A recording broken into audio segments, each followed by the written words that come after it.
ಭಾರತದ ಪ್ರಜೆಗಳಾದ ನಾವು ಭಾರತವನ್ನು ಸಾರ್ವಭೌಮ ಸಮಾಜವಾದಿ ಜಾತ್ಯತೀತ ಪ್ರಜಾಸತ್ತಾತ್ಮಕ ಗಣರಾಜ್ಯವನ್ನಾಗಿ ರೂಪಿಸುವುದಕ್ಕಾಗಿ ಭಾರತದ ಎಲ್ಲ ಪ್ರಜೆಗಳಿಗೆ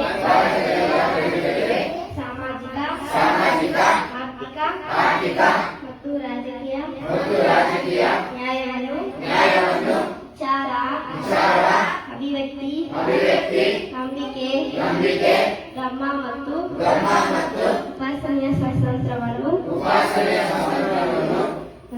ಸ್ಥಾನಮಾನ ಮತ್ತು ಅವಕಾಶಗಳ ಸಮಾನತೆಯನ್ನು ದೊರೆಯುವಂತೆ ಮಾಡುವುದಕ್ಕಾಗಿ ವ್ಯಕ್ತಿ ಗೌರವ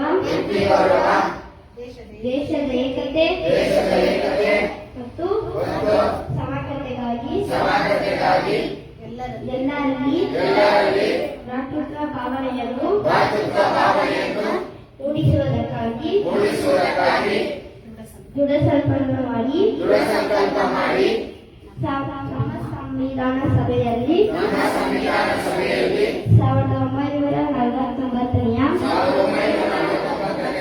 ಇಸ್ವಿಯ ನವೆಂಬರ್ ತಿಂಗಳ 26ನೇ ದಿನದಂದು ಈ ಸಂವಿಧಾನವನ್ನು ನಮಗೆ ನಾವೇ ಅರ್ಪಿಸಿಕೊಂಡು ಶಾಸನವಾಗಿ ಇರಿಸಿಕೊಂಡಿದ್ದೇವೆ. ಜೈ ಹಿಂದ್.